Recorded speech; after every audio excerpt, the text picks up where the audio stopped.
को नमस्कार। पूर्वी दिल्ली अध्ययन केंद्र पंचमत शोध संस्थान की ओर से मैं आज इस सत्य की अनंत खोज श्रृंखला में आप सभी का हार्दिक अभिनंदन और स्वागत करता हूं।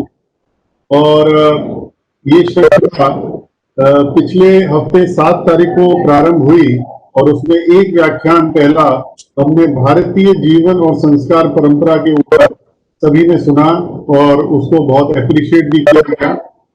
जैसा कि हम सभी जानते हैं कि ये सत्य की अनंत खोज है और ये अनंत खोज के लिए सभी को साधना, प्रयास और एक लंबी यात्रा करनी पड़ती है। तो उसी यात्रा में हम सभी सहभागी बने हैं। तो एक बार पुनः मैं आपका स्वागत और अभिनंदन करता हूं। और इस व्याख्यान को प्रारंभ करने से पहले मैं श्री गोविंद बल्लभ जी से अनुरोध करूंगा कि वो स्वस्ति वाचन करें और जिससे कि हम उसके बाद व्याख्यान को प्रारंभ करेंगे। गोविंद बल्लभ जी।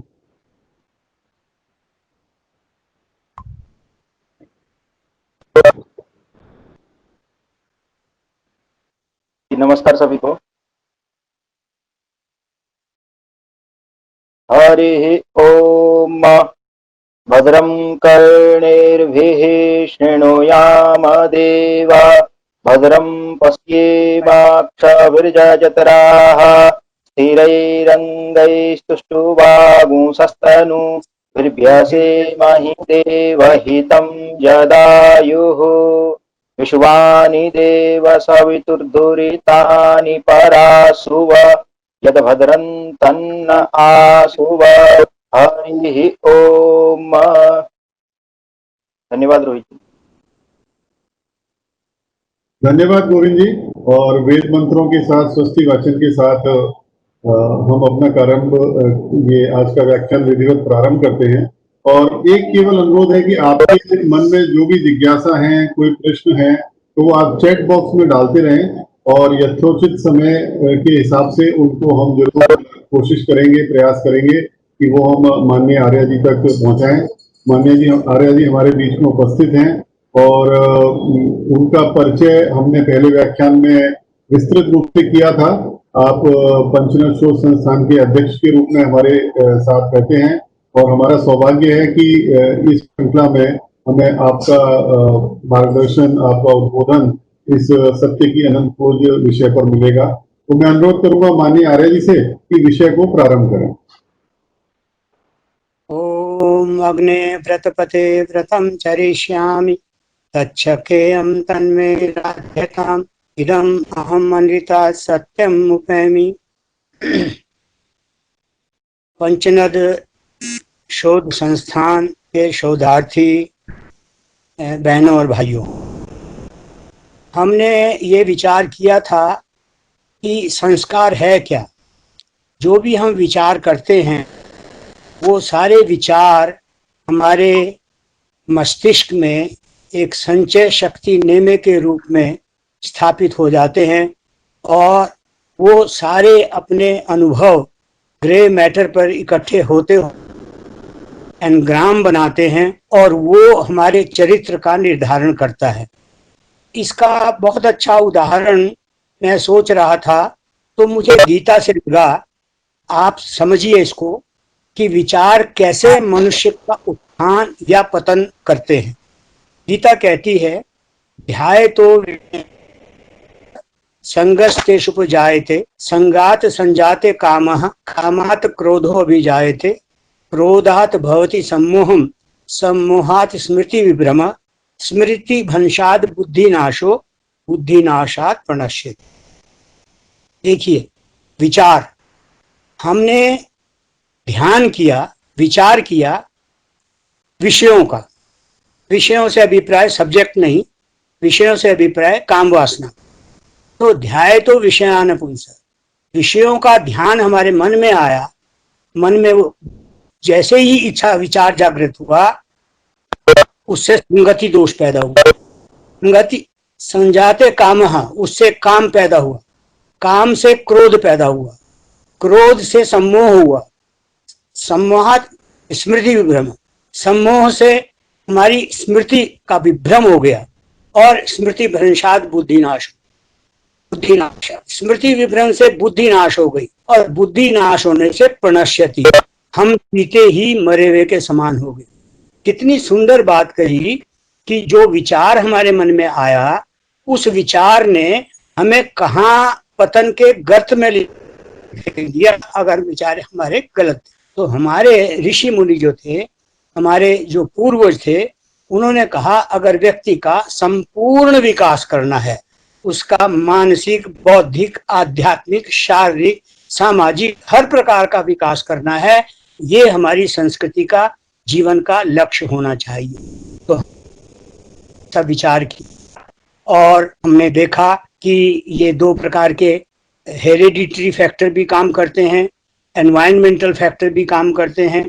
और जब हम हेरिडिटरी फैक्टर की बात कर रहे थे तो हमने पेडिग्री एनालिसिस की, उसमें हमने देखा कि कैसे अगर जीन्स खराब थे जूक के परिवार के, तो सारे के सारे ही उसमें जितने भी वंशज उसके हुए आगे संतानें, सारी की सारी खराब संतानें पैदा हुई। और हमने देखा कालिकाक की जो पत्नी एक अच्छी थी, उस अच्छी पत्नी के सारे संतान अच्छे हुए, जो संतान उसकी बुरी थी उसके सारे संतान बुरे हुए। हमने इसलिए ये निर्णय निकाला कि जो आनुवंशिकी हम गुण लेके आते हैं वो बहुत इम्पोर्टेंट है, हम उनको संजोएं और उनको इम्प्रूव करें। फिर हमने ट्विन्स की बात की, मोनोजाइगोटिक ट्विन की बात की, जिसमें हमने डायोनी पंचक सिस्टर्स के बारे में देखा। उनका जेनेटिक मटेरियल सेम था, लेकिन उनको अलग अलग पर्यावरण में रखने से उनके परिणाम हमें मिले कि डिफरेंट प्रकार का रिजल्ट मिला हमें। इसका मतलब ये हुआ पर्यावरण भी इफेक्ट डालता है। हमने 19 जुड़वा बच्चों को जो सेम हेरिडिटी के थे, डिफरेंट वातावरण में रख करके भी देखा और हमें पाया कि डिफरेंट वातावरण में कुछ अच्छे हुए, कुछ बुरे हुए। और डिफरेंट वातावरण में भी हमने जब फोस्टर होम में रखा तो जो सुसंस्कृत घरों में रखे थे उनका जो आईक्यू था वो मच हायर था then those who were kept in backward families. तो ये हमने कंक्लूजन निकाला कि लगभग 80% जो है आनुवंशिकी प्रभाव हमारे चरित्र पर, हमारे संस्कारों पर पड़ता है और 20% पर्यावरण का प्रभाव पड़ता है। फिर हमने गर्भाधान की स्थिति में अभिमन्यु का जिक्र किया, अष्टावक्र का किया, मदालसा का किया, गीटू का किया, नेपोलियन का किया, बिस्मार्क का किया। कितने ही उदाहरण इतिहास से दिए जा सकते हैं जिनकी जो शिक्षा दीक्षा थी और जीवन का लक्ष्य था वो माता के गर्भ में ही निश्चित कर दिया गया था, उनकी माता जैसे वातावरण में थी। फिर गर्भाधान के बाद 3 महीने बाद पुंसवन संस्कार की बात हमने की, जो बच्चे के विकास, मानसिक विकास के लिए किया जाता है। और 7वें महीने जो किया जाता है वो सीमंतोन्नयन, सीमंत उन्नयन, यानी कि सिर की हड्डियों के जोड़ने का जो उन्नयन है उसको ऊंचा उठाना है मस्तिष्क के विकास के लिए।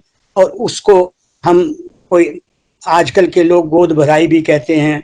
और इस समय हमने ये डिस्कस किया कि माता के अंदर एक बड़ी तीव्र अभिलाषा किसी चीज के लिए पैदा होती, कुछ करने की, कुछ सोचने की, कुछ पढ़ने की, कुछ विशेष खाने की, जिसको हम आम भाषा के अंदर दोहद शब्द कहा। हमने अपने भारतीय शास्त्रों से इस दोहद शब्द क्यों होता है और इसमें क्या किस प्रकार का व्यक्ति अपने विचार कहाँ से आते हैं, क्योंकि माता और बच्चा दोनों जुड़े हुए हैं, दोनों का श्वसन संस्थान एक है, दोनों का सर्कुलेटरी सिस्टम एक है, इसलिए दोनों का सोचना एक है। बच्चा जो अपने पूर्व जन्म के संस्कार लेके आ रहा है वो माता को उद्वेलित कर रहा है, क्योंकि दोनों का जो दिल है वो एक ही है और वो उद्वेलित कर रहा है, इसलिए वो दोहद की इच्छा पैदा होती है। और सीमंतोन्नयन के अंदर हम एक हमारे संस्कारों में लिखा कि खिचड़ी बनाते हैं और खिचड़ी में घी डालते हैं और घी डाल करके जो बच्चे का पिता है उस पिता अपनी पत्नी से कहता है कि किम पश्यसी, तुम उसको कहते खिचड़ी में देख, और देखने के बाद फिर पूछता है किम पश्यसी, तो क्या देख रही है? तो उसकी पत्नी कहती है प्रजाम पश्यामी, मैं संतान को देख रही हूँ, पशून पश्यामी, मैं पशु पक्षियों को देख रही हूँ, सौभाग्यम पश्यामि, मैं अपने और घर के सौभाग्य को देख रही हूँ। तो ये गोभिलीय ग्रह्य सूत्र में इसका वर्णन दिया है और यहाँ तक हमने किया था। और जैसे ही बच्चा पैदा होता है तो बच्चे के पैदा होने पर उसका जो संस्कार किया जाता है, ये जितने पिछली बार डिस्कस किए थे हमने, 3 गर्भाधान, पुंसवन और सीमंतोनयन, ये सारे के सारे जो संस्कार थे ये प्रीनेटल संस्कार थे, ये जन्म से पूर्व के संस्कार थे। और जन्म के बाद के जो संस्कार हैं, पहला संस्कार जिस दिन बच्चा पैदा होता है, जिस दिन बच्चा पैदा होता है उसको हम चौथा संस्कार करते हैं, जिसको कहते हैं जात कर्म संस्कार, यानी जन्म के समय किए जाने वाले कर्मों का संस्कार। यानी हम उसका मुंह सा, और मैं आपको पहले भी बताया था कि ये जितनी विधि हैं या तो ग्रह्य सूत्रों में है, या ये चरक में है, या ये सुश्रुत के अंदर है। चरक में है, सुश्रुत में है, क्योंकि ये हमारे स्वास्थ्य से संबंधित है, और हमारे ग्रह्य सूत्र में है क्योंकि हम इस संस्कार को किस प्रकार से करें, किस विधि से करें और किस मानसिक विचार के लिए करें, ये हमें ग्रह्य सूत्रों से मिलता है। तो उसका जन्म के समय उसकी श्लेष्मा से जो मुंह, नाक, कान, आंख बंद हो जाती है, उनको साफ करते हैं। फिर शरीर के ऊपर एक बहुत ही चिकना सा पदार्थ होता है जो शरीर की रक्षा के लिए होता है, उसको हम उसका स्नान करके, जो थैली होती है जिस थैली के अंदर लिक्विड पड़ा होता है, उस तरल पदार्थ के अंदर बच्चा होता है, उसको साफ करने के लिए स्नान कराते हैं। फिर चरक कहता है अश्मनो संघटनम कर्ण मूले, यानी उसके कान के पास पत्थर से आवाज करो, पत्थर बजाओ। पत्थर बजाओ मतलब कान के पास आवाज करना, क्योंकि वो सुनने की प्रक्रिया को प्रारंभ करेगा इस पत्थर बजाने के बाद, उससे पहले वो नहीं सुनता। घर पर सिर के ऊपर घी का फाया रखते हैं। सुश्रुत कहता है घृताक्तम पिचुम मूर्धि दद्या, यानी घी के फाहे को उसके उस सिर के उस भाग में जहां 3 हड्डियां मिलती हैं और वहां अभी हड्डी का निर्माण नहीं हुआ होता है, अर्थात वहां अगर हाथ लगाओ तो धक धक धक धक की आवाज आती है, उस जगह पर घी के फाहे को लगाना। और फिर क्या करते हैं, उसको घी और मधु ये दोनों मिश्रित करके और सोने की शलाका से चटाई जाती है। वो क्यों करते हैं? क्योंकि शरीर के अंदर एक पदार्थ होता है, आंतों के अंदर मल, जिसको मेकोनियम कहते हैं। ये मेकोनियम को साफ करने के लिए ये बहुत जरूरी है कि वो ऐसी चीज खिलाई जाए जिससे तुरंत उसका शरीर के अंदर का जो मल है वो साफ हो जाए।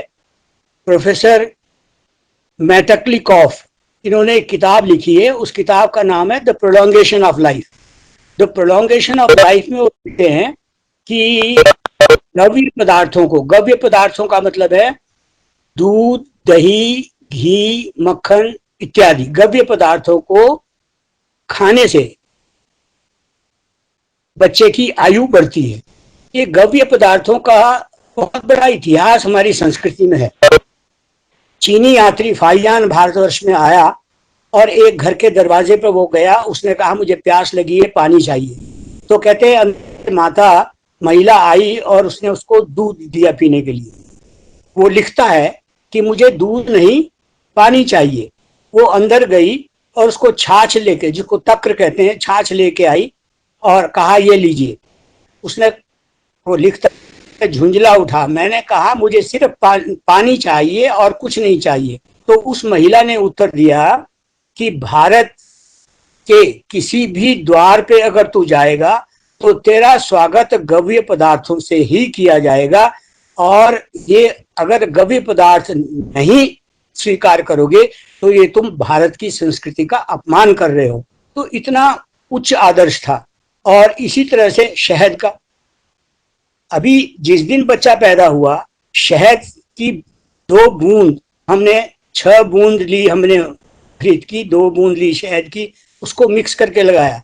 बल्गारिया के जितने लोग बल्गारिया में रहते हैं वो सब 100 वर्षों से ऊपर की आयु के हैं, क्योंकि वो दूध, दही और इसका शहद का बहुत प्रयोग करते हैं। सुश्रुत के 45वें अध्याय के अंदर शहद के बारे में लिखा, यह औषधि का गुण बढ़ाने वाला है, जठराग्नि को उद्दीप्त करने वाला है, कंप्लेक्शन को सुधारने वाला है, बलवर्धक है, घावों को भरने वाला है, वजन को कम करने वाला है, त्रिदोष नाशक है, कृमि नाशक है, हिचकी, खांसी, उल्टी इन सब से ठीक करने वाला है।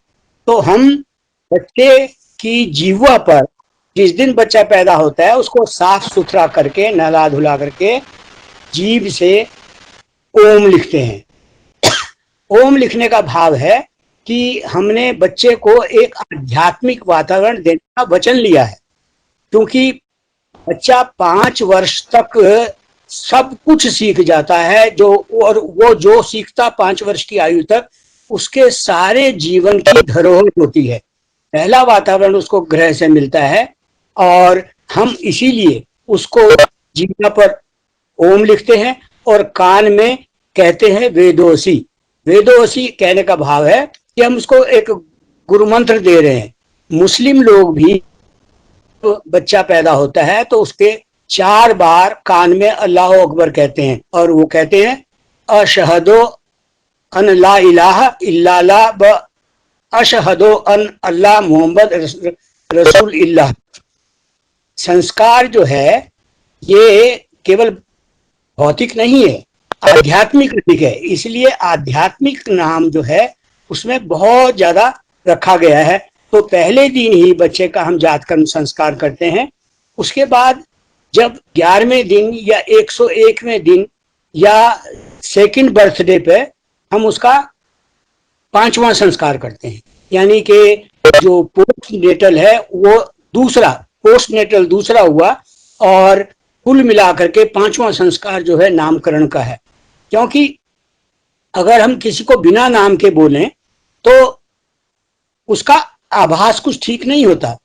बिना संज्ञा के, बिना नाउन के नाम जो है वो जो भी उच्चारण है वो परसेप्चुअल है, वो प्रत्ययात्मक है, वो निर्विकल्पक है। लेकिन अगर संज्ञा के साथ हो तो वो क्रियात्मक है, वो व्यवहारात्मक है, वो सविकल्पक है, कंसेप्चुअल है। क्योंकि हम ये सदैव चाहते हैं कि श्रेष्ठ को श्रेष्ठतर बनाए, श्रेष्ठतर को श्रेष्ठतम बनाए, उच्च को उच्चतर बनाए और उच्चतर को उच्चतम बनाए। ये निर्माण करना बहुत आवश्यक है और इस लक्ष्य की पूर्ति के लिए, इस उद्देश्य को पूर्ण करने के लिए जो भी नाम बच्चे का हम रखें वो प्रेरक नाम होना चाहिए। कि हमारी संस्कृति कहती है यत मनसा मनुते तत् वाचा वदति, यत वाचा वदति तत् कर्मणा करोति। जो शब्द है ये मन और कर्म इन दोनों के बीच की वस्तु है। यानी पहले हम मन में कुछ सोचते हैं, फिर शब्द से उसको व्यक्त करते हैं और फिर उन शब्दों को कर्म में परिवर्तित करते हैं। तो इसका अभिप्राय ये हुआ कि मन और कर्म इन दोनों को जोड़ने वाली अगर कोई चीज है बीच की तो वो शब्द है। शब्द है। इसलिए words are also actions and actions are a kind of words, ऐसा इमर्सन ने कहा है। तो नाम का कैसा नाम चुने, ये नाम चुनने का कहा मनु महाराज ने एक बात कही है। मनु जी ने लिखा न ऋक्ष वृक्ष नदी नामनी नान्ति पर्वत नामिका, न पक्ष ही प्रेष्य नामनी न च भीषण नामिका। पेड़ के नाम पर नाम मत रखो, नदी के नाम पर नाम मत रखो, पशु के नाम पर नाम मत रखो, नक्षत्रों के नाम पर नाम मत रखो, पर्वतों के नाम पर नाम मत रखो। जैसे गंगाराम, जमुनादास, तोताराम, घसीटामल, डोरीलाल, छेदीलाल, कूड़ामल, ये नाम रखने की मनाही मनु जी ने की है। चरक कहता है तत्र अभिप्रायिकम नामः, कि जो जिसका कोई अभिप्राय हो, वो सार्थक शब्द हो, वो शब्द जिससे कि मनुष्य कुछ प्रेरणा पा सकता हो। और यहां तक कहा संयुक्त अक्षर उसमें ना हो। जैसे संयुक्त अक्षर का मतलब है जो 2 अक्षर जोड़ करके एक बनता है, जैसे नवरत्न है, ऐसा नाम नहीं होना चाहिए। जो पुरुष है, बालक है, उसका युग्म नाम हो, और जो बालिका है अयुग्म यानी इवन हो अगर लड़का हो, ऑड हो अगर लड़की हो। और आशुलायन ग्रह्य सूत्र में ये लिखा है कि 2 नाम होने चाहिए। आशुलायन कहते हैं अभिवादनीयम च समीक्षे तन माता पितरः निदध्याताम उपनयनात्, यानी एक उसको राशि नाम दो। राशि नाम जिसको आज आप निक नेम कहते हैं, निक नेम दो। आज निक नेम तो जो देते हैं वो टू बंटू संटू ऐसे नाम देते हैं, वो निक नेम भी ऐसे नहीं देने। कहते ऐसा नाम रखो जो केवल उपनयन संस्कार तक प्रयोग में लाया जाए, ऐसा आशुलायन कहते हैं। और चरक कहते हैं कुमारस्य पिता द्वय नामनी कार्येद नाक्षत्रिकम नाम अभिप्रायिकम च, कि जन्म के समय नक्षत्र मुहूर्त घटी इत्यादि को जो बताए, या तो ऐसा नाम रखो जिसको आप निक नेम कहते हैं यानी पहला नाम कहते हैं, और दूसरा नाम वो हो जो जीवन के अभिप्राय को बता सकता हो। जब हम नामकरण संस्कार करते हैं तो 4 आहुति देते हैं, और 4 आहुति है, एक तिथि की आहुति, एक तिथि के देवता की आहुति, एक नक्षत्र की आहुति, एक नक्षत्र के देवता की आहुति। ये जो आहुतियां हैं ये इन इटसेल्फ ये संकेत करती है कि अगर चारों का कॉम्बिनेशन है तो ऐसा बालक आपका ही है, दूसरा कोई नहीं होगा, क्योंकि और ये कॉम्बिनेशन मिलेगा नहीं। तो वो कहते हैं जब नामकरण संस्कार करते हैं तो उसको गोदी में लेकर उत्तर की तरफ उसका सिर रख के पिता बच्चे को माता की गोद में देता है, और फिर उसके नाक के आगे हाथ लगा करके ना ऐसे कहता है कोसी कथमोसी कस्यासी को नामासी। वो पूछता है, पिता पूछता है कि तू कौन है, तू कौन सा है, तू किसका है, तू तेरा क्या नाम है, तू कहां से आया है, और अपने आप ही उसका उत्तर देता है। इसका भाव क्या है? पिता पूछता है तू कोसी कथमोसी कस्यासी को नामासी, तू कौन है, कहां से आया है? पिता कहता है तेरा बनाने वाला मैं नहीं हूं, तेरा बनाने वाला वो परम पिता परमात्मा है जिसने सारे संसार को बनाया है। तो विश्व की उस सत्ता को, ईश्वर की उस सत्ता को, प्रकृति के उस एक सत्य को प्रदर्शित करने के लिए पिता उसको कहता है, क्योंकि दुनिया में ऐसे कोई माता पिता नहीं है, किसी भी धर्म में नहीं, किसी संप्रदाय में नहीं है, जो अपने बच्चे को अंधा लूला काना या अपाई या मंद बुद्धि पैदा करना चाहता हो, ऐसा कोई नहीं है। लेकिन फिर भी ऐसे पैदा होते हैं। तो पिता संकेत करता है तेरा बनाने वाला मैं नहीं हूं, तेरा बनाने वाला कोई और है, तो जो उस परमात्मा ने बनाया है, जिसने सारे जगत को बनाया, उसकी ओर संकेत देने के लिए बच्चे को पूछता है कोसी कथमोसी कस्यासी को नामासी। ये सारी जो प्रक्रिया है, जो संस्कार है, वो सारा का सारा संस्कार उसको सांस्कृतिक रूप से सुदृढ़ बनाने के लिए। तो ये था नामकरण संस्कार, 5वां संस्कार। 6ठा संस्कार इसके बाद है निष्क्रमण संस्कार। निष्क्रमण, निष्क्रमण का मतलब बाहर निकलना। अभी तक बच्चा कमरे में है, कमरे के अंदर है, आप उसको सूतक कहते हैं, उसको बाहर नहीं निकलना है, उसको हवा नहीं लगानी है, उसको सूरज की रोशनी नहीं लगानी है। लेकिन अगर सूरज की रोशनी नहीं लगेगी, अगर ताजी हवा नहीं मिलेगी, तो जो सौर शक्ति से अनुभावित प्राण शक्ति है वो उसमें कैसे आएगी? वो दीर्घजीवी कैसे बनेगा? वो कैल्शियम डेफिशिएंट होगा, वो विटामिन डी डेफिशिएंट होगा। तो विटामिन डी डेफिशिएंट ना रहे, कैल्शियम डेफिशिएंट ना रहे, इसलिए उसका निष्क्रमण करना आवश्यक है। ये 6ठा संस्कार बना दिया सूर्य के महत्व को समझाने के लिए। सूर्य की रोशनी का जीवन में कितना वो अनुप्राणित करती है, अनुभावित करती है, ये बताने के लिए गोभिल ने कहा कि जो गोभिलीय ग्रह्य सूत्र में ऐसा लिखा है, अगर स्वस्थ बालक है तो स्वस्थ बालक को जन्म के बाद तीसरे शुक्ल पक्ष की तृतीया को निष्क्रमण संस्कार करो। यानी अगर स्वस्थ बालक है तो वो कहता है जननात यह तृतीय ज्योत्सनः तस्य तृतीयायाम, यानी जन्म के 2 मास और 3 दिन के बाद, 2 महीने और 3 दिन के बाद अगर वो स्वस्थ है। अगर वो स्वस्थ नहीं है तो इसके लिए पारस्कर कहता है कि फिर 2 महीने और 3 दिन के बाद नहीं, बल्कि चौथे महीने करो। पारस्कर गृह सूत्र कहता है चतुर्थे मासे निष्क्रमणिका, यानी अगर बालक स्वस्थ नहीं है, थोड़ा कमजोर है, तो जन्म के चौथे मास में बच्चे का निष्क्रमण संस्कार करना चाहिए। और लक्ष्य निष्क्रमण संस्कार का जो है वो केवल त्वम जीव शरधः शतम वर्धमान जी आगे बढ़ने के लिए है। तो सूर्य का दर्शन भी कराते हैं इसमें, चंद्रमा का दर्शन भी कराते हैं। चंद्रमा का दर्शन जो है वो हमारे मानसिक शक्ति के लिए बहुत ही आवश्यक, शीतलता प्रदान करता है। आप जानते हैं जो मस्तिष्क से ठीक नहीं होता उसको अंग्रेजी में शब्द यूज करते हैं ल्यूनेटिक, और ल्यूनर जो है वो चंद्रमा को कहते हैं, ल्यूनेटिक।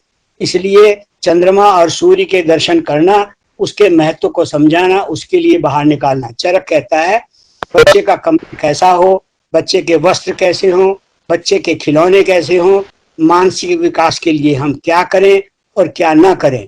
लेकिन चूंकि हम अपनी संस्कृति को जानते नहीं, समझते नहीं, पढ़ते नहीं और सुनते नहीं, इसलिए हमें पता ही नहीं है कि सारा ज्ञान विज्ञान किसी डॉक्टर के माध्यम से नहीं, आपके धर्म ग्रंथों के अंदर तो सब चीज इतनी डिटेल में दी हुई है कि अगर उसके अनुसार ही करें तो हमारी सारी समस्याओं का हल हो जाता है। ये छठा संस्कार था। सातवां संस्कार जो है वो अन्नप्राशन संस्कार है।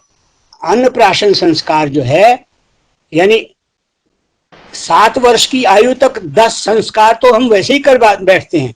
क्यों? सबसे ज्यादा थोड़े थोड़े दिनों के बाद, क्यों? क्योंकि हम जानते हैं कि बच्चे को हमने जो अब बना दिया वो आजीवन वैसा ही रहेगा। तो माँ के शरीर की रक्षा के लिए कैल्शियम आवश्यक है, क्योंकि वो दूध पिलाती है, कैल्शियम का लॉस होता है, और जब दांत निकलने का समय आता है तो उस समय कैल्शियम की बहुत आवश्यकता होती है। 6ठे महीने होता है तो 3-4 मास में टोटली दूध पर रहता है। उसके बाद हम कोशिश करते हैं कि उसको अन्न पर शिफ्ट करें। पारस्कर ग्रह्य सूत्र में लिखा षष्ठे मासे अन्नप्राशनम, ये अन्नप्राशन जो 6ठे महीने करो। आशुलायन ग्रह्य सूत्र कहते हैं दधि मधु घृत मिश्रितम अन्नम प्राशयेत। दही शहद और घी मिश्रण बना करके और उससे प्रारंभ करो। मैं जिसके ऑथर का नाम रेफर किया था मेटकनिकोव, उसने प्रोलॉन्गेशन ऑफ लाइफ में दूध दही लस्सी का जिक्र किया। ग्रेगोरॉफ ने कहा कि लंबी आयु लेनी है तो लंबी आयु के लिए ये गव्य पदार्थों का, मधु का, इनका प्रयोग करो। और कार्बोहाइड्रेट अगर है तो कार्बोहाइड्रेट में शहद से बेस्ट और दूसरी कोई चीज नहीं है। तो हमारे शास्त्र कहते हैं 6 से 9 मास की आयु में शिशु को 5 बार दूध पिलाते हैं। हमारे ग्रंथों में तो दूध पिलाने का समय भी निर्धारित किया है। क्या किसी माता को पता है कि वो हमारे ग्रंथ कहते हैं सुबह 6 बजे पिलाओ, फिर 10 बजे पिलाओ, फिर 2 बजे पिलाओ, फिर 4 बजे पिलाओ, फिर रात को 10 बजे पिलाओ। और 10 बजे रात से सुबह 6 बजे के बीच में बिल्कुल मत पिलाओ, जो कई लोग करते हैं कि सोते हुए बच्चे के बॉटल मुंह पे लगा देते हैं। और ऐसे सोते हुए बच्चे के मुंह पे जो बॉटल लगाते हैं उनके बच्चों के दांत खराब हो जाते हैं। एक साधारण वजन के बच्चे को 35 औंस दूध की आवश्यकता होती है। हमारे ग्रंथ कहते हैं कि पहले हफ्ते में 5 औंस गाय का दूध और 2 औंस उबला हुआ पानी और 1 चम्मच मीठा मिला करके, शहद मिला करके दो। दूसरे सप्ताह गाय का दूध 2 बार दो, 10 बजे और 6 बजे। तीसरे सप्ताह गाय का दूध 3 बार दो। और चौथे सप्ताह 2 बजे के दूध के स्थान पर सब्जी का रस या कोई केला इत्यादि या चावल दो। और 5वें हफ्ते 2 बार दूध को भोजन से रिप्लेस कर दो। इस प्रकार 3-4 मास के अंदर उसको अन्न पर ले आओ। तो ये था हमारा अन्नप्राशन संस्कार। और फिर 8वां संस्कार है चूड़ा कर्म संस्कार। चूड़ा कहते हैं जूड़े को, यानी आश्वलायन ग्रही सूत्र में लिखा तृतीय वर्षे चौलम, यानी तीसरे वर्ष में उसका सिर के बालों को कटाओ। पारस्कर कहते हैं नामवत सरिकस्य चूड़ाकरणम, 1 वर्ष का हो तो चूड़ा कर्म करो, यानी जब बच्चे के दांत 6 से 7वें महीने से लेकर निकलने शुरू होते हैं और 2.5 से 3.5 वर्ष 3 वर्ष तक पूरे निकल जाते हैं। पहले वर्ष में जो पहले वर्ष तक उसके 8 दांत निकल जाते हैं, 4 ऊपर के 4 नीचे के। 1.5 वर्ष का होता है तो 12 दांत निकल जाते हैं। 2 वर्ष का होता है तो 16 दांत निकल जाते हैं। ये नॉर्मल है। इस नॉर्मल में अपवाद स्वरूप होता है, कई बच्चों के दांत बहुत लेट निकलते हैं, और जब 2.5 वर्ष का होता है तो उसके लगभग 20 दांत निकल जाते हैं। और जब ये दांत निकलते हैं उस समय सिर भारी हो जाता है, सिर में दर्द आता है, सिर गर्म हो जाता है, मसूड़े फूल जाते हैं, सूज जाते हैं, बच्चे को लूज मोशन शुरू हो जाती है, आंखें लाल हो जाती हैं, लार निकलने लगती है मुंह में से, और चिड़चिड़ापन आ जाता है। तो इसलिए वो कहते हैं सिर को हल्का और ठंडा रखने के लिए बालों को उतारना बहुत आवश्यक है। और सिर के ऊपर ये जो हमारा ऊपर की खोपड़ी है, ये एक सेरेब्रम है, एक सेरेबेलम है, एक बृहद मस्तिष्क है, एक लघु मस्तिष्क है। ये बृहद मस्तिष्क और लघु मस्तिष्क दोनों मिलकर के हमारी 5 ज्ञानेंद्रियों और 5 कर्मेंद्रियों इनको इनके ऊपर वो नियंत्रण रखता है, इनका संचालन करता है। इसलिए ये जो हमारे सिर की 6 बोन है, जो फ्रंटल है, टेम्पोरल है, पैराइटल है, और ये क्या कहते हैं उसको, ऑक्सीपिटल है, ये जो हमारी अस्थियां हैं सिर की, ये पहले जुड़ती नहीं है, और जब जुड़ती हैं तो इतना मजबूत जोड़ लगाती हैं कि वो छोटे मोटे धक्कों और उनको संभाल सकती है। ब्रेन की रक्षा के लिए बहुत आवश्यक होता है। और ब्रेन की हाथ लगा रखा ना, तो क्यों लगा रहे हो? जा रहा हूँ घूमना। लगा नहीं,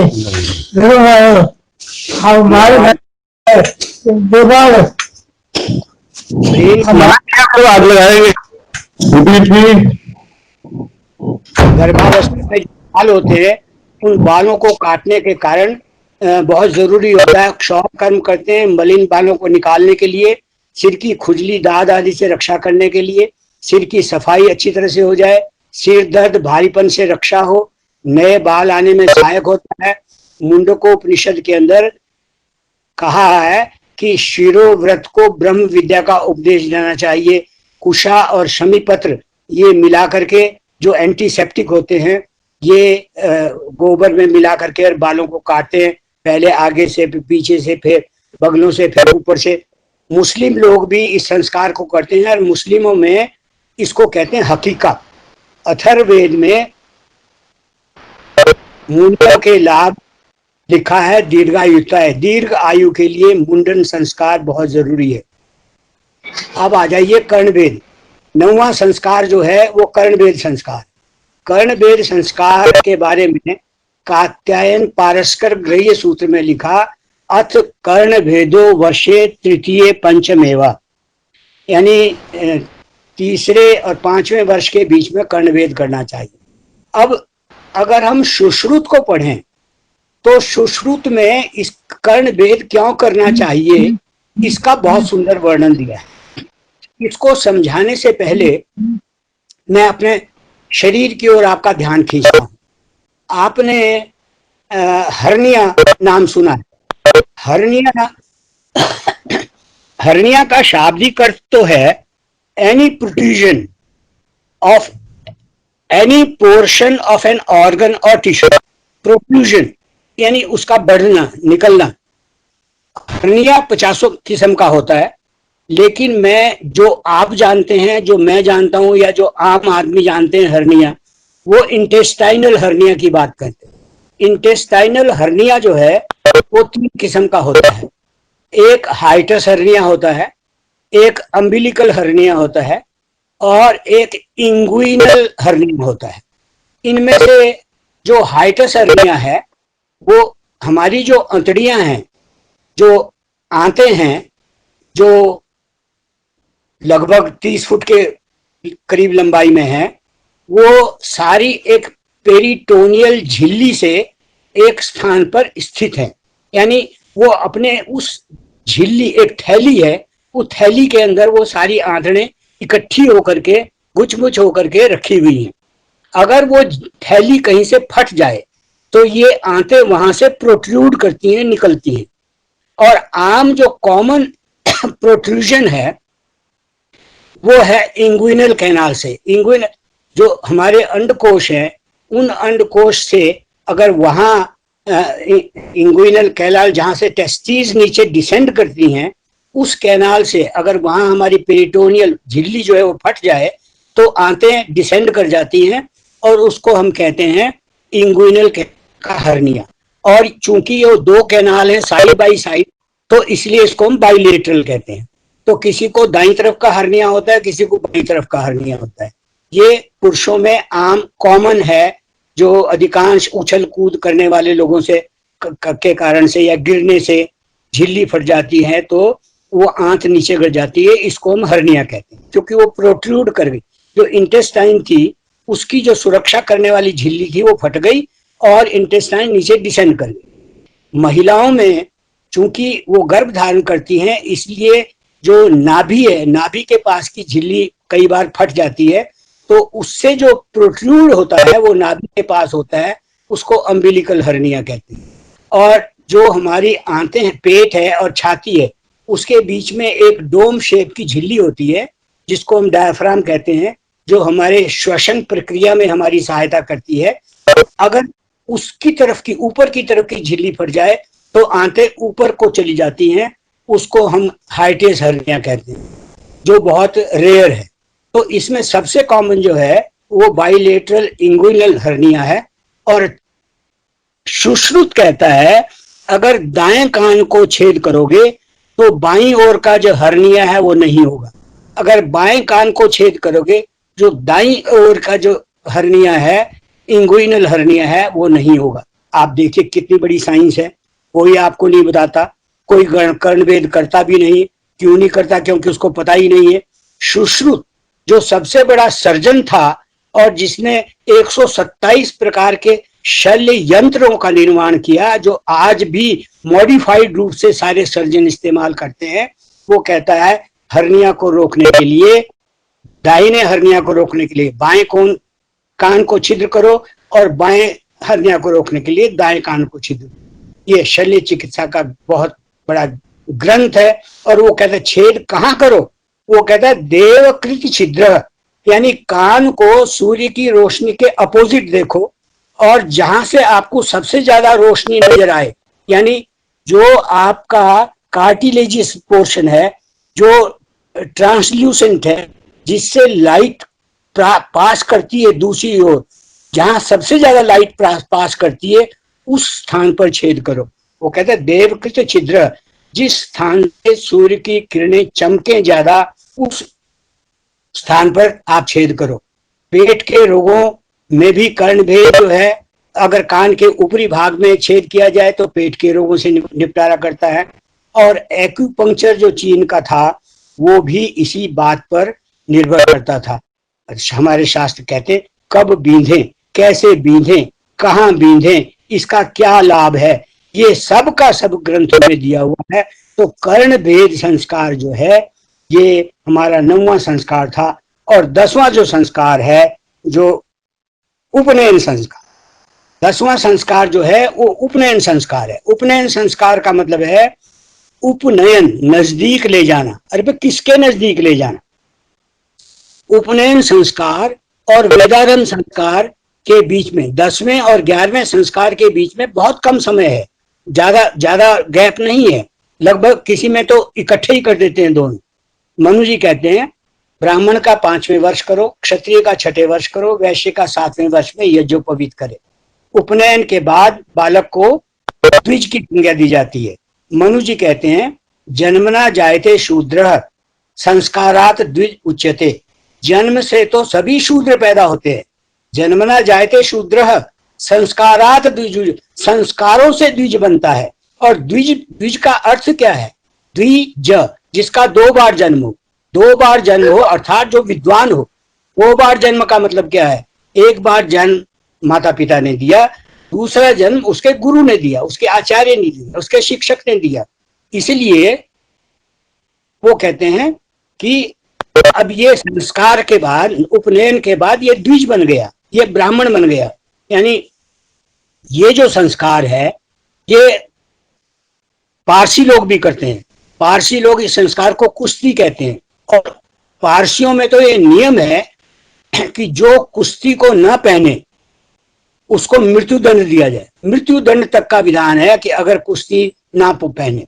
जो रोमन कैथोलिक है वो भी अपने पेट में गाउन के ऊपर बांधते हैं, उसको पटा कहते हैं, कोई ना कोई चिन्ह धारण करने हैं। और मुस्लिम लोग जब करते हैं तो इसको बिस्मिल्लाह पढ़ना कहते हैं, और बिस्मिल्लाह पढ़ने का मुस्लिम कहते हैं कब किया जाए बिस्मिल्लाह? 4 साल 4 महीने 4 दिन 4 घड़ी 4 पल का होने के बाद। एक एक पल तक फिक्स है। 4 साल 4 महीने 4 दिन 4 घड़ी और 4 पल का जब बच्चा हो तो उसको बिस्मिल्लाह पढ़ना चाहिए। ईसाई लोग बपतिस्मा कहते हैं। बपतिस्मा यूनानी भाषा का शब्द है, का अर्थ है रीजनरेशन, या रीजनरेट हो गया। रीजनरेट हो गया मतलब द्विज बन गया, ब्राह्मण बन गया। उप का मतलब होता है निकट, और नयन का मतलब होता है ले जाना, निकट ले जाना। किसके निकट ले जाना? अपने आचार्य के निकट ले जाना, टीचर के निकट ले जाना। और जब टीचर के निकट ले जाते हैं बच्चे को उपनयन संस्कार करके, तो अथर्ववेद कहता है कि आचार्य उपनयमानो ब्रह्मचारिणीम कृणुतुम गर्भमंतः, कि आचार्य उपनयन संस्कार करके ब्रह्मचारी को अपने गर्भ में धारण करता है। कितनी अद्भुत साइंस है, कितना अद्भुत विज्ञान है कि उसको जन्म देने के लिए आचार्य कहता है कृणुते गर्भमंतः, उसको अपने गर्भ में धारण करता हूं, अर्थात तुझे मैं दूसरा जन्म दूंगा। पहली गुरु जो है वो माता है, और गर्भस्थ शिशु जो है वो अपना भोजन सांस सब माता के द्वारा लेता है, इसलिए उसकी शिक्षिका माता है। लेकिन जब वो हम उसका उपनयन संस्कार करते हैं, जब उसका बपतिस्मा करते हैं, तो गुरु के पास ले जाते हैं, और गुरु और शिष्य मिलकर के एक मंत्र बोलते हैं। ये मंत्र भी अद्भुत है। ये मंत्र हम उपनयन में भी बोलते हैं, वेदारंभ में भी बोलते हैं, और विवाह संस्कार में भी बोलते हैं। मंत्र क्या है? गुरु और शिष्य, यहाँ तो ये दो है। विवाह पति पत्नी कहते हैं। वो कहते हैं मम व्रते ते हृदयम दधामि, मम चित्तम अनुचित्तम ते अस्तु, मम वाचम एक मना प्रशस्त प्रजापतिस्त्वा नयनक्तु मह्यम। मेरा हृदय तेरा हृदय हो, तेरा हृदय मेरा हृदय हो, मेरा मन वचन तेरा मन वचन हो, मेरा कर्म तेरा कर्म हो। ये आचार्य और शिष्य के बीच की बात है जब उसका उपनयन कर रहे। और शिष्य को संस्कृत में अंतेवासी कहते हैं। अंतेवासी का मतलब क्या है? अंतेवासी का मतलब जो उसके अंदर रहे, गुरु के अंदर रहे, गुरु के पेट में रहे, गुरु के गर्भ में रहे। तो जैसे गर्भस्थ शिशु का भोजन सांस माता के द्वारा होता है, वो आचार्य कुल में जाने के बाद, उपनयन के बाद नजदीक जाने, उपनयन का मतलब नजदीक जाना, नजदीक जाने के बाद शिष्य का भोजन सांस लेना उसके आचार्य के द्वारा हो रहा है। अर्थात आचार्य उसके संपूर्ण विकास के लिए प्रयत्नशील है। हर व्यक्ति के ऊपर 3 ऋण है, और 3 ऋण कौन से हैं? एक ऋषि ऋण है, एक पितृ ऋण है, एक देव ऋण है। ऋषि ऋण जो है वो, उस ऋण से हम उऋण होते हैं जब हम ब्रह्मचर्य आश्रम में वेद को पढ़ते हैं, और पितृ ऋण से हम तब उऋण होते हैं जब हम गृहस्थ आश्रम में जाते हैं और संतान या वंश को हम आगे बढ़ाते हैं। और देव ऋण से हम तब उऋण होते हैं जब हम वानप्रस्थ में जाते हैं और देश सेवा करने के लिए व्रत संकल्प लेते हैं। तो बंधुओं, जो यज्ञोपवीत है ये एक प्रकार से पुराने वस्त्रों को छोड़ करके नए वस्त्रों को धारण करना है, और विभिन्न कर्मों के समय विभिन्न प्रकार के यज्ञोपवीत का विधान है। और जैसे यज्ञोपवीत को निवीति कहते हैं, उपवीति कहते हैं, प्राचीनावीति कहते हैं, क्योंकि ये जो यज्ञोपवीत, इसको यज्ञ उपवीत भी कहते हैं, क्योंकि यज्ञ में बैठने के लिए इसका होना आवश्यक है। इसको ब्रह्म सूत्र भी कहते हैं, इसको यज्ञ सूत्र भी कहते हैं और इसको व्रत बंध भी कहते हैं। तो उपनयन संस्कार जो है, जब बच्चा गुरु के पास जाता है इसलिए उपनयन है। यज्ञ करते हैं विद्यार्थी, इसलिए यज्ञ के द्वारा वो प्रतिज्ञा पर अधिकृत होते हैं, इसलिए इसको यज्ञोपवीत कहते हैं। और इससे अनुशासन और व्रतों के पालन की प्रतिज्ञा में विद्यार्थी बद्ध होता है, इसलिए इसका नाम व्रत बंध भी है। ये विधान है कि कपड़ों के ऊपर पहना जाए सोशल रिकॉग्निशन के लिए, और जो न पहने हमारे शास्त्र कहते हैं उसे सावित्री पतित कहते हैं। ये जो पवित्रम परमम पवित्रम प्रजापते यह सहजम परस्तात् प्रतिशुग्रम ये जो पवित्रम बलमस्तु तेज। वर्ण यानी हमारा वर्ण निश्चय हुआ जब हम विद्यार्थी से द्विज बन गए। वर्ण का निश्चय किस समय हुआ? जब इन सब का, ब्राह्मण का समय अलग है, क्षत्रिय का अलग है, वैश्य का अलग है। इसका मतलब ये हुआ कि हम उसकी एप्टीट्यूड देख करके कि बच्चे का एप्टीट्यूड क्या है, उसके वर्ण का वर्ण, और वो वर्ण का वर्ण स्वयं कर रहा है। वानप्रस्थ तक जाकर के जितने वर्ण हैं वो सारे वर्ण, ब्राह्मण, क्षत्रिय, शूद्र, वैश्य, ये केवल गृहस्थी तक।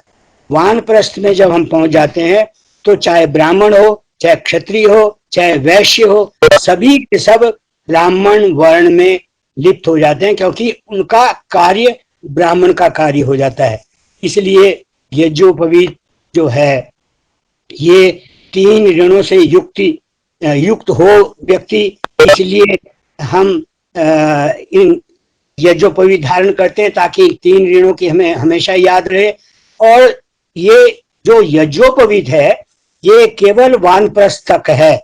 संन्यास में जाने के बाद ये हमारे 3 ऋणों से युक्त हो गए हम, क्योंकि पितृऋण, देव ऋण, ऋषि ऋण, 3 ऋण से हो गए। इसलिए शास्त्र कहते हैं संन्यसेत सर्वकर्माणि वेद एकम संन्यसेत, कि संन्यास में जब जाए वानप्रस्थे तो वो यज्ञोपवीत को निकालकर अग्नि के हवाले कर दे और केवल मां, क्योंकि वो 3 ऋणों से उऋण हो चुका है, इसलिए वो अब जो है केवल एक ही चीज में ध्यान रखे, और वो जो चीज है वो केवल और केवल मात्र वेद है। वेद पे ध्यान दे। तो ये 10वां संस्कार था जो हमने उपनयन संस्कार के लिए किया। 11वां संस्कार जो है वो वेदारंभ संस्कार है। 11वां संस्कार वेदारंभ संस्कार है। वेदारंभ, और मैंने कहा दोनों पास होते हैं। आशुलायन ग्रही सूत्र में कहा अधि भू सावित्रीम हो अनुब्रीही। हे आचार्य, अब ये वेदारंभ प्रारंभ करने लगा है, तो वेदारंभ सबसे पहले ओंकार से प्रारंभ कर। पहले ओंकार का पाठ दे, फिर 3 महाव्याहृतियों का पाठ दे, फिर सावित्री का उपदेश कर। गोपथ ब्राह्मण में ओम के बारे में 36 प्रश्न किए हैं, और आचार्य संकल्प कर रहा है आ ग्रंथा समगन्मही, कभी मेरी आंखों से ओझल न हो। अरिष्टा समचरे मही, इस प्रेममय पर्यावरण में साथ विचरण करें गुरु और शिष्य। गुरु कहता है स्वस्ति चरतात अयम, मेरे पास कल्याण को प्राप्त हो। यहाँ एक बात कहनी आवश्यक समझता हूँ कि हमारी शिक्षा प्रणाली में शिक्षा का केंद्र जो है वो बालक है, जो उसका उपभोक्ता है, सबसे जिसका महत्व है वो बालक का है। सो गुरुकुल एक सीमित कुल से बृहद कुल की है। पहले था वो अपने कुल में, अपने घर में, पितृकुल से गुरुकुल गया वेदारंभ में, तो गुरुकुल वो एक बृहद कुल हो गया। और इसका मतलब ये हुआ हमारी संस्कृति एक संकेत दे रही है कि तूने संकीर्णता से विशालता की ओर जाना है, परिवार से तूने समाज की ओर जाना है। इसीलिए हम कहते हैं त्यजेत एकम कुलस्यार्थे ग्रामस्यार्थे कुलम त्यजेत, ग्रामम जनपदस्यार्थे आत्मार्थे पृथ्वीम त्यजेत। हम परिवार से गुरुकुल की ओर। 8 वर्ष तक वो परिवार में रहा, 8 वर्ष तक। उसके बाद 14 साल तक वो गुरुकुल में रहेगा। तो 8 साल उसके शिक्षक माता रही और 14 साल उसका जो शिक्षक था वो उसका टीचर रहा। इसका मतलब ये हुआ कि माता ने जो संस्कार दिए उन संस्कारों को प्रगाढ़ बनाया, उनको और कठोर बनाया गुरु ने कहा कर्म कुरु दिवामा स्वापसी, निठल्ले मत रहना, क्रोधा निटे वर्जे, क्रोध और झूठ कतर वर्जे। यहाँ अथर्ववेद के 11वें कांड के ब्रह्मचर्य सूत्र के 26 मंत्रों में आप हैरान होंगे कि ब्रह्मचर्य सूक्त है, 26 मंत्र हैं। 26 मंत्रों के अंदर 15 बार तप का उल्लेख किया है। 15 बार मंत्रों में तप का उल्लेख, अर्थात ब्रह्मचर्य तपस्या देवा मृत्यु उपागनत, तपसा देवा मृत्यु उपागनत। तप जो है ये ब्रह्मचर्य आश्रम का 14 साल का सबसे विशेष और सबसे आवश्यक अंग है। यहाँ एक बात कहना चाहूंगा जो आप लोगों के समझने की है। जब गुरु के पास जाता है तो पिता अपने बच्चे को 22 उपदेश देता है। 22 उपदेश देता है। क्या आपने कभी सुना है कि आप अपने बच्चे को गुरु के पास जब पहली बार ले जा रहे हो तो क्या कहना चाह रहे हो? 22 उपदेश देता है। उस 22 उपदेश में जो छठा उपदेश है वो क्या कहता है? 7वां उपदेश कहता है, पिता कहता है तू अब गुरुकुल में जा रहा है, तू ब्रह्मचारी है। ब्रह्मचारी है, ये पहला उपदेश है। ब्रह्मचारी किसको कहते हैं? ब्रह्मणि चरति इति ब्रह्मचारी, जो ब्रह्म में विचरण करे, जो ब्रह्म में विचरण करे वो ब्रह्मचारी है। तू दूसरा उपदेश देता है जल का प्रचुर प्रयोग करना, काम में लगे रहना, निठल्ला न रहना, दिन में मत सोना, आचार्य की आज्ञा का पालन करना, एक वेद का 12 वर्ष अभ्यास करना, आचार्य की बुरी आज्ञा कभी मत मानना।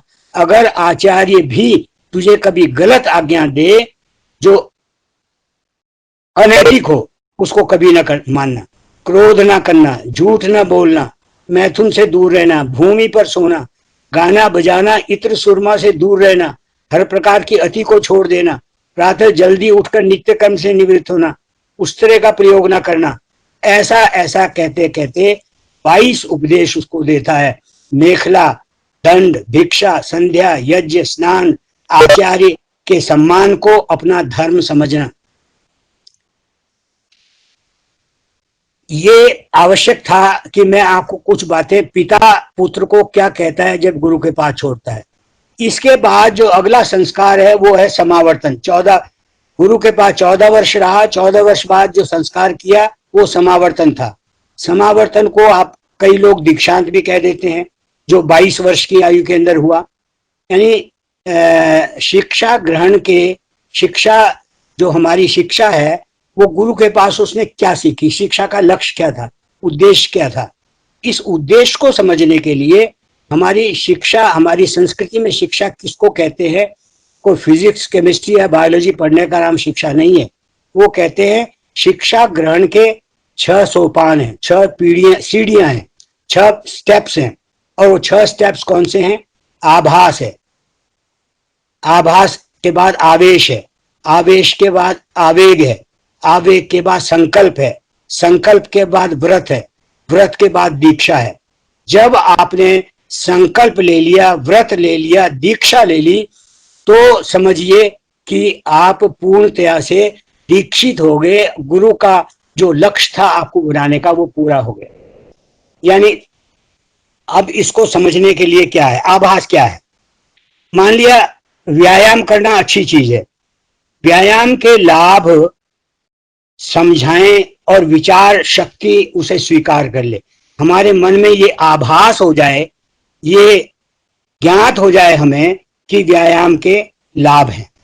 अब ये तो था आभास, लेकिन निरंतर कहने से, बार बार कहो व्यायाम करो, व्यायाम करो, व्यायाम करो, और वो करने लगे तथा अगर आप कहना छोड़ दो या आपका साथ छूट जाए तो व्यायाम छोड़ दे, तो ये आवेश की कमी हुई। अगर वो आपके साथ छोड़ने के बाद भी व्यायाम करता रहे तो ये आभास को आवेश में परिवर्तन कहलाता है। और आवेश के बाद आवेग, यानी निरंतर उपदेश से फिर आपके साथ ना हो, स्वयं व्यायाम करने की तरंग उसके मन में उठने लगे और किसी दिन लेट उठे तो ये ना सोचे कि आज छोड़ दूं, ये फिर आवेग में परिवर्तित हो गया। और संकल्प क्या है? इसका अगला स्टेप है संकल्प। उपदेश जब स्वयं अपने अनुभव से निश्चय करे कि मैं अमुक समय में नियम पूर्वक इस कार्य को करूंगा, ये संकल्प है। और उससे अगला स्टेप है व्रत। अपने संकल्प की शिथिलता को देखकर प्रभु को साक्षी मानकर प्रण करे कि यदि मैं नियम भंग करूंगा तो अपराधी बनूंगा। और फिर दीक्षा क्या है कि गुरु और पुरोहित और सारे समाज के सामने ये घोषणा करे कि मैंने ये व्रत लिया है और मैं इस व्रत को पूरा करूंगा। ये दीक्षा है। तो ये दीक्षा तक पहुंचना जो है ये आचार्य के पास है। और फिर अगर उसने ये पूरा कर लिया तो वो स्नातक बन गया। अब हमारे ग्रंथ कहते हैं कि स्नातक 3 प्रकार के होते हैं। एक विद्या स्नातक है, एक व्रत स्नातक है, एक विद्याव्रत स्नातक है। पारस्कर गृह्य सूत्र कहता है त्रयः स्नातका भवन्ति, विद्या स्नातको, व्रत स्नातको, विद्याव्रत स्नातकश्चेति। महाभारत में पांडव, एक छोटी सी कथा है कि पांडव अपने गुरु के पास शिक्षा अध्ययन के लिए गए हुए थे। एक दिन गुरु ने कहा कि आज का पाठ है क्रोध ना करो, केवल इतना ही। आज आप सबके लिए पाठ है कि क्रोध ना करो। तो विद्यार्थियों ने कहा ठीक है, कल इसको याद करके सुनाना। अगले दिन जब क्लास लगी तो गुरु आए तो गुरु कल का पाठ याद कर लिया। सबने कहा हाँ जी याद कर लिया, सबने सुना दिया। लेकिन युधिष्ठिर कहने लगे मुझे पाठ याद नहीं हुआ। युधिष्ठिर ने कहा मुझे पाठ याद नहीं हुआ। तो सभी हंसने लगे और कहने लगे कि क्रोध ना करो, यही तो पाठ था। तो युधिष्ठिर ने कहा कि ये तो ठीक है, लेकिन ये बहुत ही क्रियात्मक रूप से जटिल पाठ था। क्रियात्मक रूप से जटिल पाठ था का मतलब मैं क्रोध कर लेता हूं, मैं क्रोध कर लेता हूं, इसलिए मैं इस पाठ को ग्रहण नहीं कर पाया। यानी मैं अगर इस स्थिति तक पहुंच जाऊं कि जो पाठ आपने दिया उसको क्रियात्मक रूप से अपने में धारण कर लूं। उपनिषदों में कथा आती है कि एक पिता अपने पुत्र को एक ऋषि के पास लेकर गया और कहने लगा कि महर्षि ये मेरा बेटा जो है गुड़ खाता है, इसको कुछ आप उपदेश करो। गुरु ने कहा 15 दिन बाद आना। 15 दिन बाद आना। और 15 दिन बाद वो फिर अपने बच्चे को लेकर गया और कहा जब आपने कहा था 15 दिन बाद आना, मैं आ गया। तो ऋषि ने उसको कहा कि बच्चे गुड़ मत खाया करो ज्यादा, उससे ज्यादा खाने से नुकसान होता है। तो पिता बड़ा आश्चर्यचकित हुआ। पिता ने कहा कि भाई अगर यही बात कहनी थी तो ये बात तो आप 15 दिन पहले भी कह सकते थे, मुझको 15 दिन बाद आने के लिए क्यों कहा? तो ऋषि ने कहा 15 दिन पहले मैं भी खाता था। अगर मैं खाता था तो मैं कहने का अधिकारी नहीं था, इसलिए 15 दिन पहले मैंने स्वयं को इससे छुड़ाया, इसलिए मैं कहने का अधिकृत हुआ, अधिकारी बना और मैं कहने लगा कि गुड़ ना खाया। तो ये था हमारा। और जब बच्चा समावर्तन करता है, सम आवर्तन का मतलब है वापस आना, वापस आने का मतलब घर वापस आना। तो घर वापस आने के लिए बच्चा जो है अब वो दीक्षित है, अब वो स्नातक है। उस स्नातक को गुरु भी, जैसे पिता ने गुरु के पास छोड़ते समय उसको 22 उपदेश दिए थे, गुरु ने जब उसको अपनी शिक्षा पूरी करी तो उसको 16 उपदेश दिए। वो 16 उपदेश क्या है ये भी हमारे लिए समझना जरूरी है। 16 उपदेश हैं। अभी समय है ना? नहीं समय, मैं ये इनको समाप्त करता हूं ताकि एक ही ये समाप्त हो जाएगा, फिर विवाह संस्कार पर हम अगली बार जाएंगे। तो गुरु कहता है सत्यम वद धर्मम चर स्वाध्यायान प्रमद आचार्याय प्रिय धनम आदत राम तंतु मां व्यच्छेदित। सत्यान प्रमदितव्यम, धर्मान प्रमदितव्यम, कुशलान प्रमदितव्यम, भूतेन प्रमदितव्यम, स्वाध्याय प्रवचनाभ्याम न प्रमदितव्यम। यानी तो सच बोलना, धर्म पर चलना, पढ़ना लिखना कभी ना छोड़ना, और आदि आदि बहुत से 16 उपदेश देता है। वो कहता है श्रद्धा देयम, अश्रद्धा देयम, प्रिया देय, श्रिया देयम, ह्रिया देयम, भिया देयम, संविदा देयम, धर्माचार, लोकाचार ये पता न चले तो विद्वानों से परामर्श करना। और 16वें में कहता है यही वेद है, यही हमारा उपदेश है, यही हमारा अनुशासन है, ऐसा ही आचरण तुम करते रहना। तो ये उपदेश देने के बाद फिर गुरु उसको उपदेश दे आशीर्वाद देता है। ये आशीर्वाद भी अद्भुत है। जब शिक्षा समाप्त हुई, विद्यार्थी वापस जाने लगा घर, तो गुरु ने उसको तीन आशीर्वाद दिए। 3 आशीर्वाद किए थे, त्वम ब्रह्म, त्वम यज्ञ, त्वम लोकः। और विद्यार्थी ने इनको रिपीट किया, अहम ब्रह्म, अहम यज्ञ, अहम लोकः। टीचर ने कहा कि तू ब्रह्म बनना, यानी तू वेदादि शास्त्रों को, ज्ञान का अथाह भंडार अपने अंदर एकत्रित करना।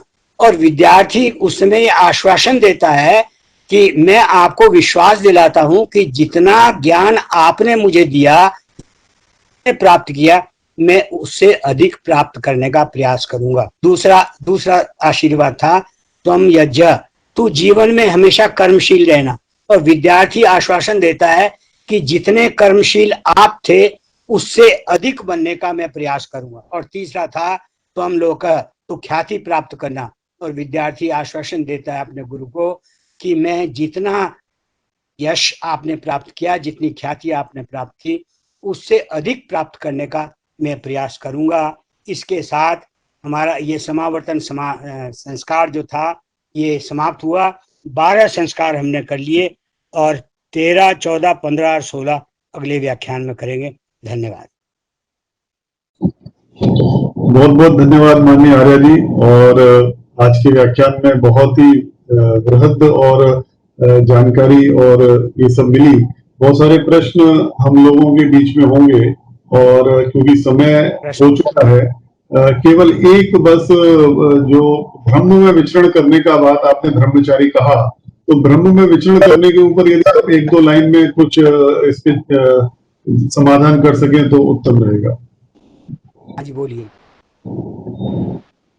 ब्रह्म में विचरण करने को ऊपर जो आपने ब्रह्मचारी कहा, तो ब्रह्म में विचरण करने का तात्पर्य क्या है, ये एक थोड़ी सी जिज्ञासा है। ये ब्रह्म में विचरण करने का मतलब ये है कि आध्यात्मिक जगत में ही सदैव रहना। ये एक्चुअल उसकी अर्थ है ब्रह्मचारी शब्द का, कि ब्रह्म में विचरण करना ही ब्रह्मचारी है। वो सेलिबेसी उसका एक पार्ट हो सकता है, लेकिन सेलिबेसी ही हो अकेला, वो ब्रह्मचर्य नहीं है। ब्रह्मचर्य मतलब है आप ब्रह्म में लीन रहना, उस प्रभु में, प्रभु की भक्ति में, उस आध्यात्म में लीन रहना। ये उसका शाब्दिक अर्थ किया गया परिभाषा के रूप में। बहुत बहुत धन्यवाद। और कुछ बाकी जो विषय वर्ण के ऊपर हैं, गव्य पदार्थों के ऊपर हैं, और मुझे लगता है आगे आने वाले जो हमारे व्याख्यान है उसमें वर्ण के ऊपर आप जरूर कुछ न कुछ कवर करेंगे, क्योंकि और काफी अपनी इसमें व्याख्यानों में रहने वाला है, तो वो उत्तम रहेगा।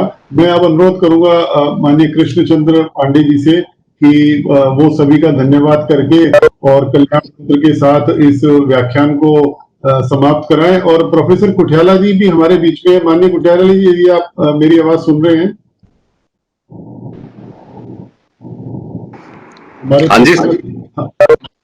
हाँ, आप कुछ कहना चाहेंगे कुठियाला जी? आनंद हुआ, बहुत आनंद हुआ। चलिए, ऐसे इतने प्रश्नों को कुछ कहना वो हमें शोभा नहीं देता। मेरे लिए तो ये कोई जिज्ञासा। हाँ आर्य जी, आप कुछ कह रहे हैं? ये कह रहा है अगर कोई प्रश्न कहीं शंका के रूप में होगा तो एक पूरा लेक्चर उसी पे हो जाएगा। बिल्कुल, कोई दिक्कत नहीं। बिल्कुल ठीक है। पांडे जी आगे आप कल्याण मंत्री के साथ। जी बहुत बहुत धन्यवाद। माननीय आर्य जी इस प्रकार से इतना ज्ञानवर्धक और और बहुत ही सरल भाषा में जिस प्रकार से माननीय आर्य जी ने विषय रखा, मैं समझता हूँ सब ने उसको अपने अंदर ग्रहण किया होगा। और ये सारी चीजें हमारे फेसबुक, यूट्यूब पर भी उपलब्ध हो जाएंगी। तो जो लोग दोबारा सुनना चाहेंगे उनको भी फिर यूट्यूब चैनल पर ये चीजें उपलब्ध हो जाएंगी, वो भी आप सुन सकते हैं। आज के इस अद्भुत व्याख्यान के लिए माननीय आर्य जी का बहुत बहुत आभार। और चूंकि आर्य जी हमारे साथ निरंतर अभी कई व्याख्यानों में जुड़े रहेंगे, तो भारतीय परंपराओं में जितने महत्वपूर्ण विषय हैं उन विषयों का हमको सबको लाभ मिलेगा। निश्चित रूप से हम सब लोग उस लाभ को ग्रहण करेंगे, उस लाभ का आस्वादन करेंगे और अपने जीवन में भी धारण करने का प्रयास करेंगे। आप सब लोग इस व्याख्यान में जुड़े, आप सब भी का भी बहुत बहुत आभार। और अगले व्याख्यान में पुनः अगले रविवार को 11 बजे हम लोग फिर मिलेंगे। तब तक के लिए हम विराम करेंगे और उससे पहले कल्याण मंत्र हम सब बोलेंगे। सर्वे भवन्तु सुखिनः, सर्वे सन्तु निरामयाः, सर्वे भद्राणि पश्यन्तु, मा कश्चित् दुःखभाग् भवेत्। ओम शांति शांति शांति।